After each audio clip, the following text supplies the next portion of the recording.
रोज़ रात को सोने से पहले एक एडिटोरियल की समरी लिखो। समरी लिखने से नया कंटेंट मिलेगा और राइटिंग प्रैक्टिस भी हो जाएगी। अगर आप अच्छा नहीं लिख पा रहे हो तो भी कोई बात नहीं, रोज़ लिखो, धीरे धीरे इम्प्रूवमेंट होगी। एक्स्ट्रा इन्फॉर्मेशन गूगल करने की ज़रूरत नहीं है, बस जो लिखा है उसको समराइज़ करने की हैबिट डालो। अगर समराइज़ इनिशियली नहीं कर पा रहे हो तो पूरे एडिटोरियल को अच्छे से रीड करो एंड मैंने जो यहाँ पे समरी दी है उस समरी को पढ़ो। धीरे धीरे आपको अपने आप पता चलेगा कि हम कैसे चीज़ों को समराइज़ कर सकते हैं। Soft power. जोसेफ नाई ने कहा था कि सॉफ्ट पावर का मतलब कोई डराना धमकाना नहीं, बल्कि आपका कल्चर इतना अच्छा हो कि बाकी देश अपने आप आपके देश की तरफ आकर्षित हो जाएं। सॉफ्ट पावर अपने आप में कोई मंजिल नहीं है, बल्कि मंजिल को पाने का एक ज़रिया है। फॉर एग्ज़ाम्पल, बाकी कंट्रीज़ की फॉरेन पॉलिसी आपकी फेवर में काम करे, ये आप कैसे इंश्योर करोगे? या तो डराने धमकाने से या फिर सॉफ्ट पावर के थ्रू। स्पोर्ट्स में जब हम अच्छा परफॉर्म करते हैं तो उससे भी हमारी सॉफ्ट पावर बढ़ती है। जैसे इंडिया ने रिसेंटली कॉमनवेल्थ गेम्स में 22 गोल्ड मेडल्स जीते, जिससे कि इंडिया की सॉफ्ट पावर थोड़ी बेटर हुई, हमारी इमेज थोड़ी बेटर हुई। चाइना का एग्जांपल देखो, ग्लोबली चाइना की एक नेगेटिव इमेज है क्योंकि वहाँ पे माइनॉरिटीज़ और ह्यूमन राइट्स पे बिल्कुल भी सरकार तवज्जो नहीं देती इन चीज़ों को, बल्कि इनके अगेंस्ट काम करती है। लेकिन स्पोर्ट्स का यूज़ करके चाइना नए रिलेशंस डेवलप कर रहा है, जैसे कि अफ्रीकन एथलीट्स को चाइना में ट्रेनिंग दी जाती है एंड कुछ चाइनीज़ एथलीट्स अफ्रीका में ट्रेनिंग ले रहे हैं। स्पोर्ट्स कोऑपरेशन के थ्रू बाकी चीज़ों में भी अफ्रीका और चाइना का कोऑपरेशन बढ़ रहा है। इंडिया में क्या दिक्कत है कि इंडिया में स्पोर्ट्स के लिए प्रॉपर एटमॉस्फेयर प्रोवाइड किया ही नहीं जाता है। फॉर एग्जांपल, पिछले 120 सालों में हमने ओलंपिक्स में सिर्फ 35 मेडल्स जीते हैं। स्कूल लेवल पे बच्चों को कहा जाता है कि खेल कूद पे फोकस मत करो, बल्कि पढ़ाई पे ज़्यादा फोकस करो। अगर बच्चे कहीं पे प्रोफेशनल ट्रेनिंग लेने जाते हैं तो प्रॉपर ट्रेनिंग इंफ्रा अच्छा नहीं होता है या फिर कोचेज़ अच्छे नहीं होते हैं। एंड इंडिया बहुत कम पैसे खर्च करता है स्पोर्ट्स के ऊपर। हम 3 पैसा पर डे पर पर्सन ही खर्च करते हैं। चाइना में ये फिगर 6.1 रुपीज़ है। हम क्या कर सकते हैं स्पोर्ट्स को बढ़ावा देने के लिए? सबसे पहले पॉलिटिक्स को स्पोर्ट्स से हटाओ। जितनी भी गवर्निंग बॉडीज़ होती हैं किसी पर्टिकुलर स्पोर्ट की, जैसे कि BCCI, वहाँ से आप पॉलिटिशियंस को हटाओ, बल्कि सिर्फ फॉर्मर प्लेयर्स को वहाँ पे रखो। हर डिस्ट्रिक्ट में स्पोर्ट्स के लिए अच्छा इंफ्रा होना चाहिए, उसके लिए PPP का यूज़ करो। इंटरनेशनल कोऑपरेशन यूज़ करो, जैसे कि चाइना अफ्रीका के साथ कर रहा है। एंड बॉर्डर डिस्प्यूट्स को बीच में मत आने दो। फॉर एग्जांपल, चाइना को अपनी एक सिटी में क्रिकेट इंफ्रा डेवलप करना था तो उसने इंडिया की हेल्प ली, तो ऐसे हमें भी हिचकिचाना नहीं चाहिए। इंटरव्यू में पूछा जा सकता है आपका फेवरेट स्पोर्ट कौन सा है, उस स्पोर्ट को कौन सी बॉडी इंडिया में गवर्न करती है, एंड क्या इन गवर्निंग बॉडीज़ में रिटायर्ड प्लेयर्स को जगह मिलनी चाहिए या फिर पॉलिटिशियंस को। सॉफ्ट पावर, स्पोर्ट्स डिप्लोमेसी और स्पोर्ट्स के बारे में आप क्लास नंबर 42 एंड 73 में और पढ़ सकते हो। A ground plan for India's reformed multilateralism. United Nations में रिफॉर्म्स की सख्त ज़रूरत है। फॉर एग्जांपल, पैंडमिक के दौरान अमीर देशों ने वैक्सीन्स पहले अपने सिटीजन्स को दी, ग्लोबली गरीब कंट्रीज़ का ख्याल नहीं रखा गया, यानी कि UN इस चीज़ में बिल्कुल फेल हो गया। वॉर्स होते रहते हैं, UN कुछ कर नहीं पाता, जैसे रशिया ने यूक्रेन पे अटैक कर दिया। चाइना 9 डैश लाइन और आइलैंड्स के थ्रू साउथ चाइना सी में अपनी दादागिरी कर रहा है, UN उसको नहीं रोक पा रहा है। एंड इंडिया कई बार कोशिश करता है कि लश्कर तैयबा के ऑपरेटिव्स को ग्लोबल टेररिस्ट घोषित किया जाए, लेकिन चाइना बार बार वीटो पावर का यूज़ करके ऐसा होने से रोक देता है। इसलिए इंडिया कह रहा है कि UNSC में मल्टीलेटरलिज्म का यूज़ करके रिफॉर्म्स लाने की ज़रूरत है। मल्टीलेटरलिज्म मतलब ये नहीं कि 2-4 कंट्रीज़ मिलकर रिफॉर्म्स डिसाइड कर रही हैं, बल्कि बहुत सारी कंट्रीज़ की आपको राय सुननी चाहिए। मल्टीलेटरलिज्म क्लास नंबर 41 में डिस्कस हुआ था। ऑटिज़म। देखो, कंपनीज़ में डाइवर्सिटी जितनी ज़्यादा होती है उतने ज़्यादा आइडियाज़ मिलते हैं, जितने ज़्यादा आइडियाज़ मिलते हैं उतना ज़्यादा कंपनी ग्रो कर पाती हैं। इसीलिए कंपनीज़ डिफरेंट बैकग्राउंड के लोगों को हायर करने की कोशिश करती है। लेकिन न्यूरो डाइवर्सिटी पे अभी कंपनीज़ का ज़्यादा फोकस नहीं रहा है अभी तक। न्यूरो डाइवर्सिटी मतलब कुछ लोगों कुछ कंडीशंस होती हैं जैसे autism, spectrum disorders, Asperger's syndrome, dyslexia. तो इनमें क्या होता है कि ऐसे लोगों का दुनिया को देखने का नज़रिया थोड़ा सा डिफरेंट होता है। हम ये नहीं कह रहे हैं गलत होता है, बिल्कुल ठीक होता है, लेकिन थोड़ा सा डिफरेंट होता है। और क्योंकि उनका पर्सपेक्टिव थोड़ा सा डिफरेंट होता है, इसलिए कई बार उन लोगों को जॉब मिलना या जॉब में टिके रहना काफ़ी मुश्किल हो जाता है। लेकिन एक्चुअली ये बहुत अच्छी खूबी है कि आप अपने दुनिया को अलग तरह से देख पा रहे हो, क्योंकि इसकी वजह से आपके अंदर क्रिएटिविटी और ज़्यादा होती है। ऐसे कुछ लोग बहुत ज़्यादा डिटेल में चीज़ों को देख पाते हैं, बहुत ही बढ़िया से सॉल्यूशंस बता देते हैं प्रॉब्लम्स के। तो इसलिए कंपनीज़ को न्यूरो डाइवर्सिटी पे फोकस करना चाहिए, यानी कि ऐसी कंडीशंस वाले लोगों को और ज़्यादा हायर करना चाहिए। कुछ सर्वेस के मुताबिक इंडिया में 20 लाख से ज़्यादा लोगों को ऑटिज़म है एंड दुनिया में 20% से ज़्यादा लोगों को इस तरह की कोई ना कोई कंडीशन है। हम क्या कर सकते हैं? कंपनीज़ को अपने हायरिंग प्रोग्राम में न्यूरो डाइवर्सिटी पे फोकस करना चाहिए।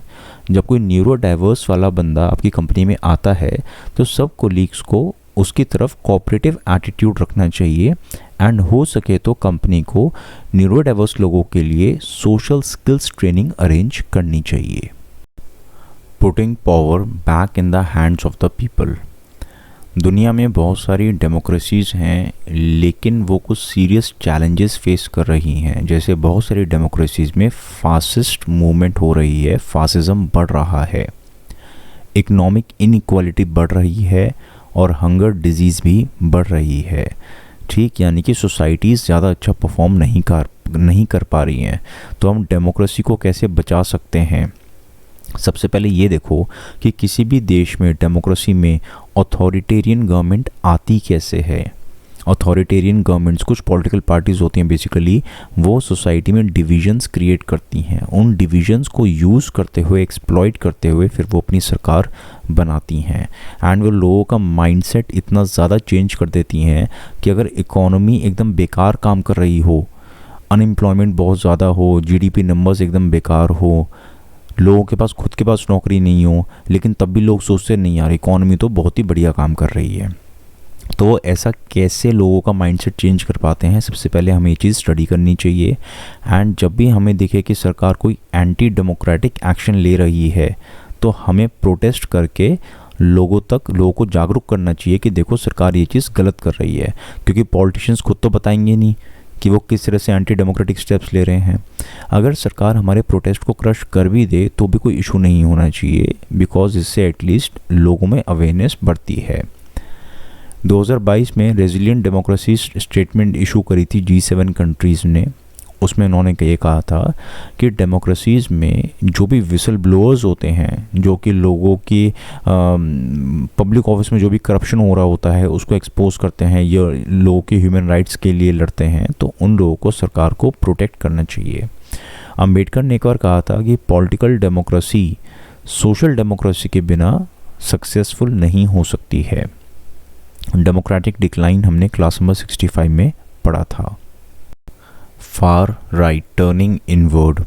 यूरोप में कई देशों में फार राइट पॉलिटिकल पार्टीज़ बढ़ रही हैं, जैसे कि 2022 में 3 इलेक्शंस के एग्जाम्पल।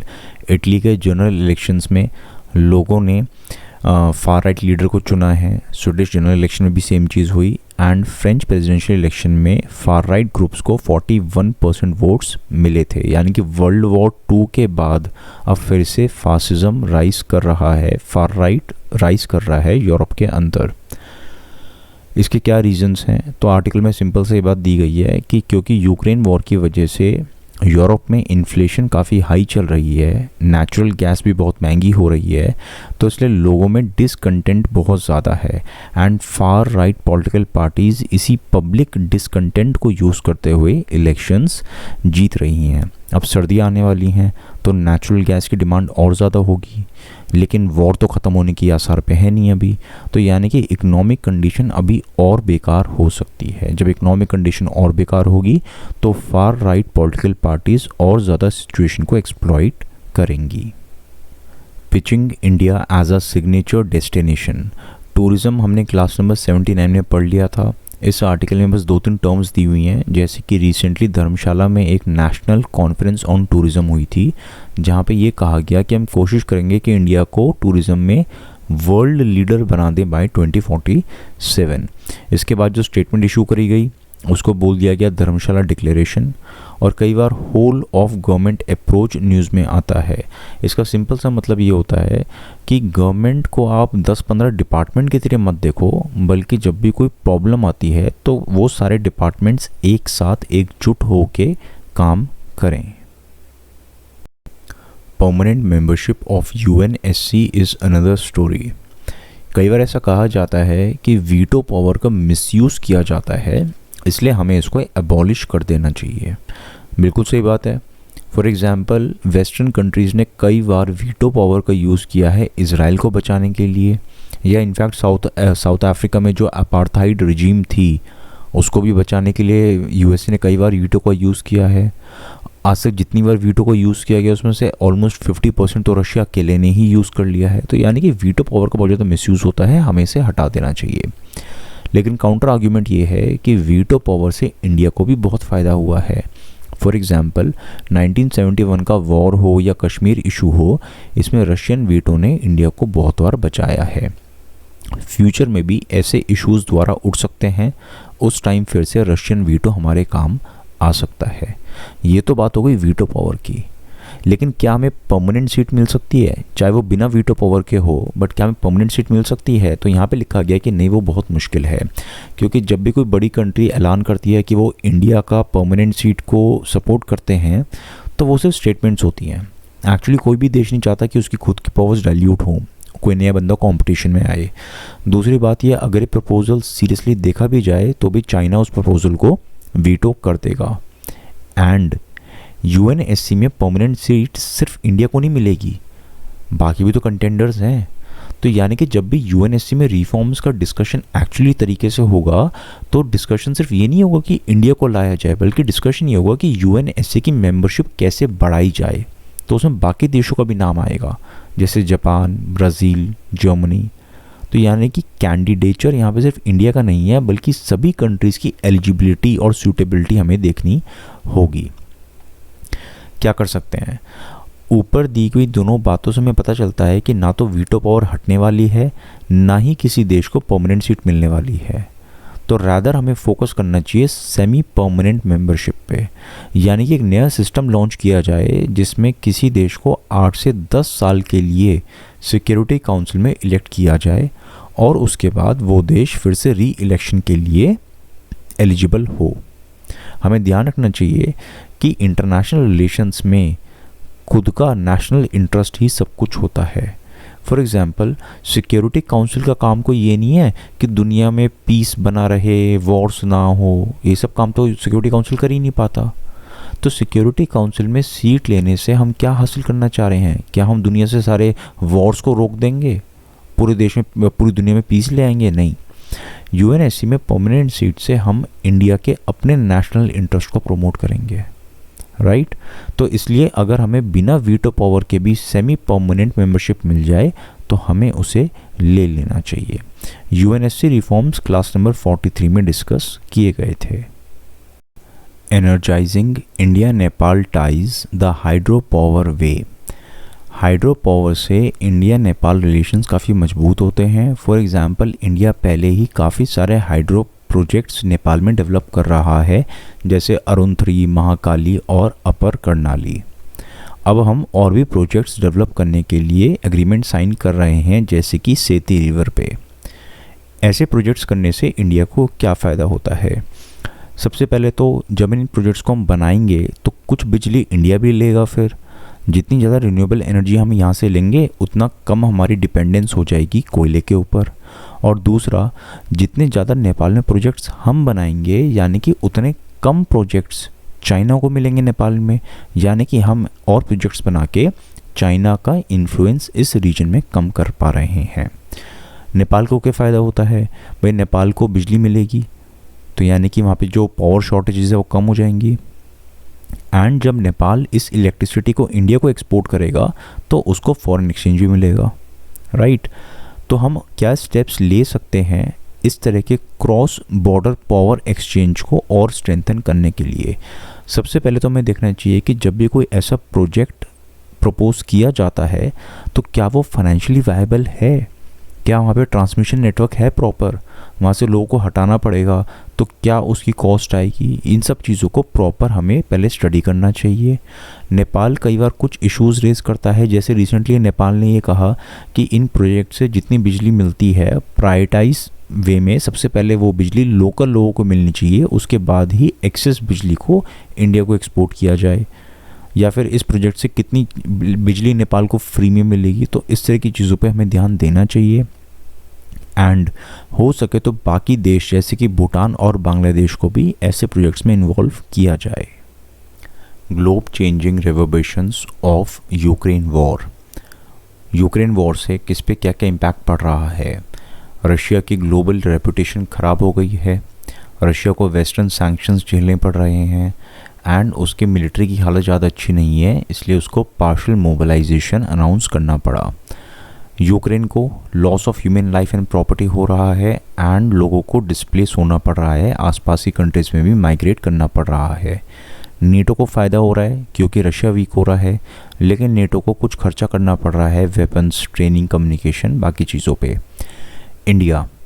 इंडिया हमेशा से चाहता है कि मल्टीपोलर वर्ल्ड होना चाहिए, यानी कि किसी एक देश का दबदबा बहुत ज़्यादा नहीं होना चाहिए, यानी कि सिर्फ यूएसए ही नहीं बल्कि बाकी भी और पावर्स होनी चाहिए यूएसए को काउंटर करने के लिए। अब अगर रशिया एकदम वीक हो गया है तो उससे मल्टीपोलर वर्ल्ड की प्रोबेबिलिटी और थोड़ी कम हो गई है। बाकी रशिया के साथ हमारे काफ़ी जॉइंट रिसर्च प्रोजेक्ट्स चलते रहते हैं, अब उनमें भी कमी आ जाएगी क्योंकि रशिया का पूरा फोकस इस समय वॉर लड़ना है। न्यूक्लियर वॉर की धमकी रशिया देता रहता है, लेकिन वेस्ट ने रिस्पॉन्स दिया है कि अगर रशिया ने न्यूक्लियर वेपन्स का यूज़ किया तो उसका इम्पैक्ट सिर्फ यूक्रेन पे नहीं होगा बल्कि चीज़ें एस्केलेट हो सकती हैं। दुनिया भर में बहुत सारे देशों की इकोनॉमी इस समय सफ़र कर रही है इस वॉर की वजह से, इसलिए सारे देश में इस समय प्रोटेक्शनिज़म बढ़ेगा। जब प्रोटेक्शनिज़म बढ़ेगा तो हर देश टोटली अपने बारे में सोचेगा, इंटरनेशनल ट्रेड कम हो जाएगा एंड ग्लोबलाइजेशन भी कम होगा। इस युद्ध से यूएसए की हिपोक्रेसी भी सामने आई है। फॉर एग्जांपल पहले यूएसए कहता था कि कोई भी वेनेजुएला से क्रूड ऑयल मत खरीदो, लेकिन अब यूएसए रशिया को काउंटर करना चाहता है तो इसलिए वो कह रहा है हाँ हाँ वेनेजुएला से और ज़्यादा ऑयल खरीदो। वर्ल्ड बैंक वैसे तो अफ़गानिस्तान में जो तबाही हुई, ठीक है, उसके लिए कोई हेल्प करने की ज़्यादा कुछ कोशिश नहीं करता है, लेकिन यूक्रेन के लिए world bank billions of dollars दे चुका है। In nature's warning signs, a nudge to riparian states। दुनिया भर में फ्लड्स की इंटेंसिटी और फ्रीक्वेंसी और ज़्यादा बढ़ रही है। देखो फ्लड्स आना तो नेचुरल सी बात है, लेकिन ह्यूमन एक्टिविटी की वजह से उनका इम्पैक्ट बढ़ जाता है। फॉर एग्ज़ाम्पल अगर कोई स्टेट शेयर नहीं करेगा इन्फॉर्मेशन कि भी वहाँ से कितना पानी बह रहा है उस स्टेट से, तो फिर नीचे वाले जो स्टेट्स हैं वो प्रॉपर स्टेप्स ले नहीं पाएंगे, उनको प्रायर इन्फॉर्मेशन नहीं मिलेगी कि भी अब जो नदी में पानी आ रहा है वो और तेज होने वाला है। तो इसलिए इन्फॉर्मेशन शेयरिंग का बहुत बड़ा रोल है। For example in case of Brahmaputra, China से ब्रह्मपुत्रा इंडिया में आती है, तो ब्रह्मपुत्रा में कब पानी बढ़ रहा है कब कम हो रहा है वो सारी इन्फॉर्मेशन आइडियली चाइना को हमसे शेयर करनी चाहिए, लेकिन चाइना ये सब इन्फॉर्मेशन शेयर नहीं करता है, जिसकी वजह से असम में कई बार बाढ़ आ जाती है। और ब्रह्मपुत्रा पे चाइना ने डैम्स बना रखे हैं, अगर चाइना ने अचानक से डैम से बहुत सारा पानी छोड़ दिया तो असम का बहुत बड़ा हिस्सा फ्लड्स में डूब सकता है। एक यूएन का कन्वेंशन है, यूएन वाटर कोर्सेस कन्वेंशन 1997। इसके तहत मान लो कोई भी नदी है जो दो देशों से गुजर रही है, तो दोनों देशों को साथ में काम करना चाहिए और ताकि फ्लड्स को रोका जा सके। लेकिन इंडिया और चाइना दोनों में से किसी भी कंट्री ने इस कन्वेंशन को रेटिफाई नहीं किया है। इसीलिए हमें चाइना के साथ इन्फॉर्मेशन शेयर करने के लिए 2013 का एक एग्रीमेंट था हमारा, उसी का यूज़ करना पड़ता है, जिसके तहत फ्लड सीज़न में चाइना कुछ डेटा इंडिया के साथ शेयर करता है। ऐसी कुछ सिचुएशन इंडिया नेपाल में भी है। इंडिया नेपाल का जो गंडक और कोशी बेसिन है वहाँ पे भी कई बार बाढ़ आ रही है। अब उसका रीज़न ये है कि हिमालयाज़ में ग्लेशियर्स पिघल रहे हैं एंड तेराई रीजन में डिफॉरेस्टेशन हो रही है, जिसकी वजह से इस इलाके में और ज़्यादा बाढ़ आने लग गई है।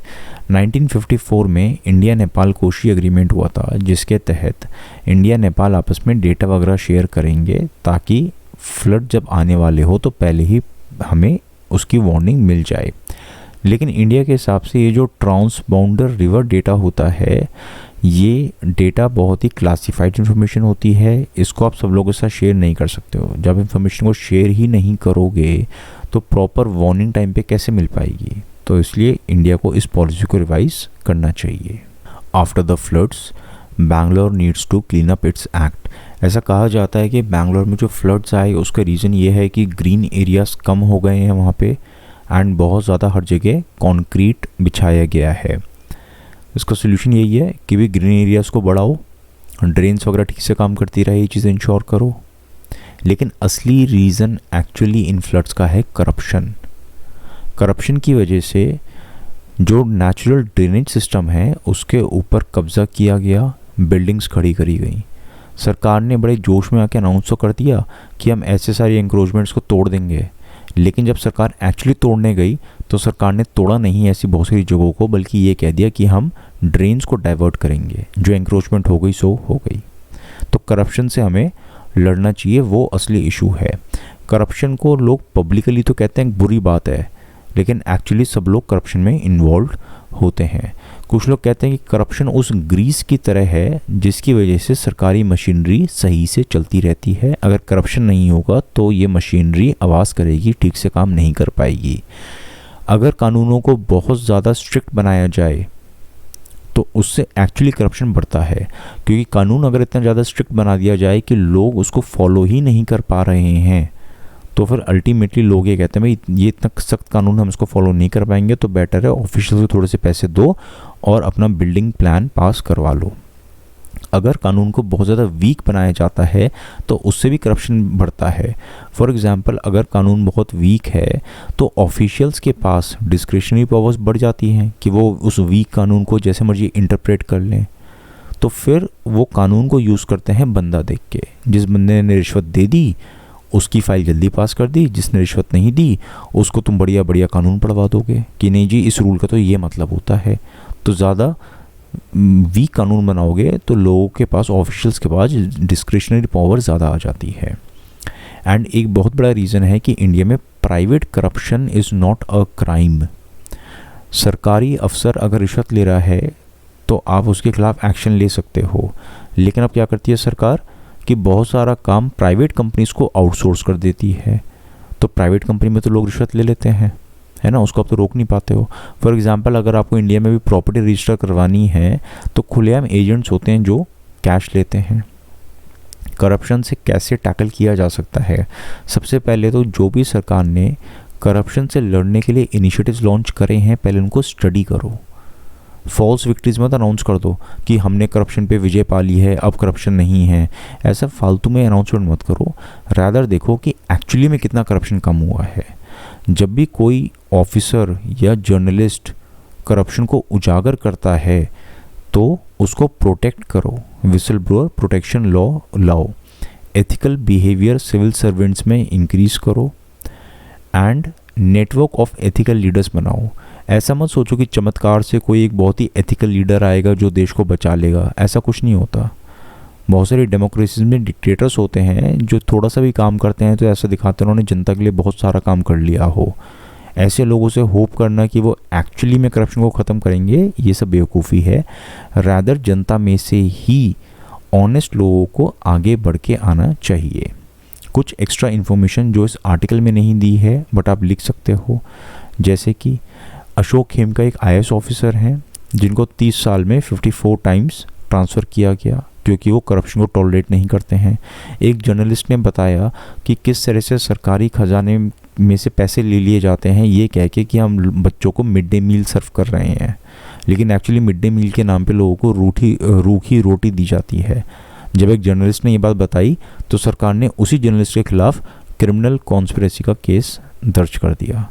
एक डीएसपी ने देखा कि कहीं पे सैंड माइनिंग माफिया काम कर रहा है, तो डीएसपी को ही मार दिया गया। As India ages, keeping an eye on the elderly. India में ओल्ड एज पॉपुलेशन बढ़ रही है।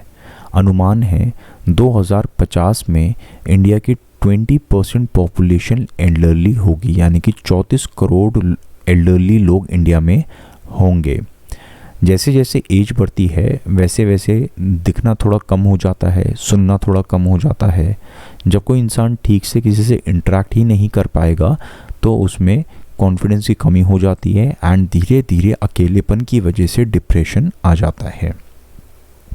हेल्थ इंफ्रा को अपग्रेड की ज़रूरत है, क्योंकि हमारे हेल्थ इंफ्रा में इस तरह की जब डिजीज़ बढ़ेंगी देश में, विजन और हियरिंग लॉस, तो अकॉर्डिंगली हेल्थ इंफ्रा पे भी प्रेशर बढ़ेगा और ज़्यादा केसेस आएंगे जिसमें आईज़ एंड ईयर्स की बीमारियां आएंगी सामने।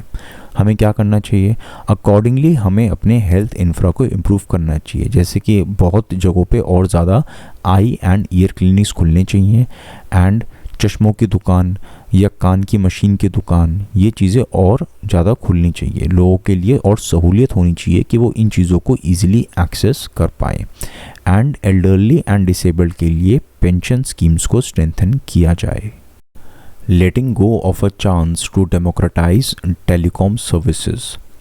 ड्राफ्ट इंडियन टेलीकम्युनिकेशन बिल के तहत व्हाट्सएप, एप्पल वॉच जैसी सर्विसेज को भी टेलीकॉम सर्विस माना गया है।